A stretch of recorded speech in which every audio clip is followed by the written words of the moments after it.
ألف لام را تلك آيات الكتاب وقرآن مبين ربما يود الذين كفروا لو كانوا مسلمين ذرهم يأكلوا ويتمتعوا ويلههم الأمل فسوف يعلمون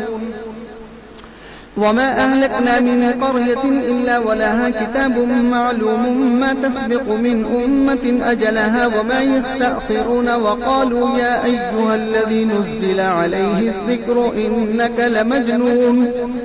لو ما تأتينا بالملائكة إن كنت من الصادقين ما ننزل الملائكة إلا بالحق وما كانوا إذا منظرين إنا نحن نزلنا الذكر وإنا له لحافظون ولقد أرسلنا من قبلك في شيع الأولين وما يأتيهم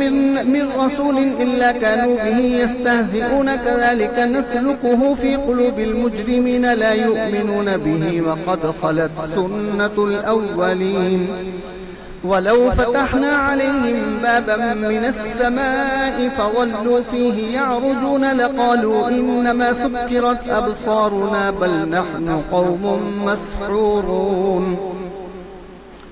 ولقد جعلنا في السماء بروجا وزيناها للناظرين وحفظناها من كل شيطان رجيم إلا من استرق السمع فأتبعه شهاب مبين والأرض مددناها وألقينا فيها رواسي وأنبتنا فيها من كل شيء موزون وجعلنا لكم فيها معايش ومن لستم له برازقين وإن من شيء إلا عندنا خزائنه وما ننزله إلا بقدر معلوم وأرسلنا الرياح لواقح فأنزلنا من السماء ماء فأسقيناكموه وما أنتم له بخازنين وإنا لنحن نحيي ونميت ونحن الوارثون ولقد علمنا المستقدمين منكم ولقد علمنا المستأخرين وإن ربك هو يحشرهم إنه حكيم عليم ولقد خلقنا الإنسان من صلصال من حمأ مسنون والجان خلقناه من قبل من نار السموم وإذ قال ربك للملائكة إني خالق بشرا من صلصال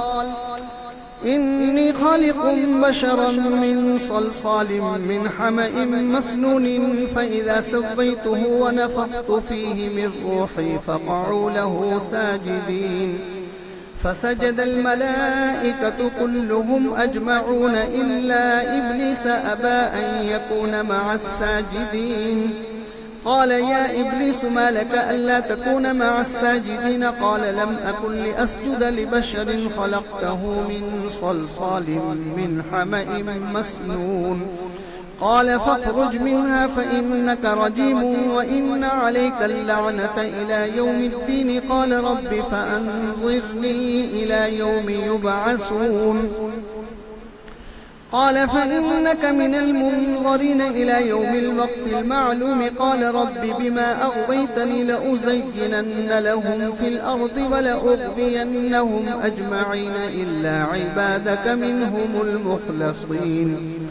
قال هذا صراط علي مستقيم إن عبادي ليس لك عليهم سلطان إلا من اتبعك من الغابين وإن جهنم لموعدهم أجمعين لها 7 أبواب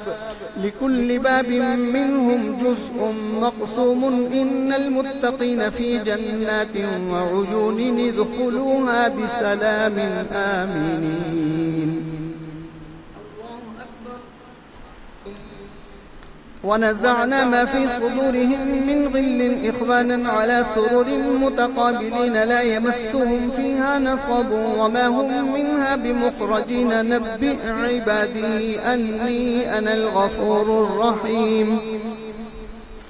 وأن عذابي هو العذاب الأليم ونبئهم عن ضيف إبراهيم إذ دخلوا عليه فقالوا سلاما قال إنا منكم وجلون قالوا لا توجل إنا نبشرك بغلام عليم قال أبشرتموني على أن مسني الكبر فبم تبشرون قالوا بشرناك بالحق فلا تكن من القانطين قال ومن يقنط من رحمة ربه إلا الضالون قال فما خطبكم أيها المرسلون قالوا إنا أرسلنا إلى قوم مجرمين إلا آل لوط إنا لمنجوهم أجمعين إلا امرأته قدرنا إنها لمن الغابرين فلما جاء آل لوط المرسلون قال إنكم قوم منكرون قالوا بل جئناك بما كانوا فيه يمترون وأتيناك بالحق وإنا لصادقون. الله أكبر.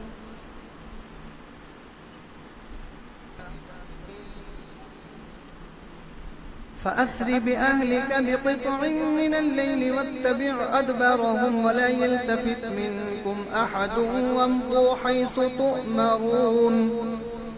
وقضينا إليه ذلك الأمر أن دابر هؤلاء مقطوع مصبحين وجاء أهل المدينة يستبشرون قال إن هؤلاء ضيفي فلا تفضحون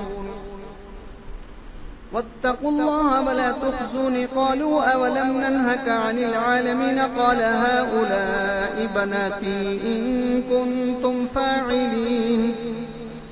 لعمرك إنهم لفي سكرتهم يعمهون فأخذتهم الصيحة مشرقين فجعلنا عاليها سافلها وأمطرنا عليهم حجارة من سجيل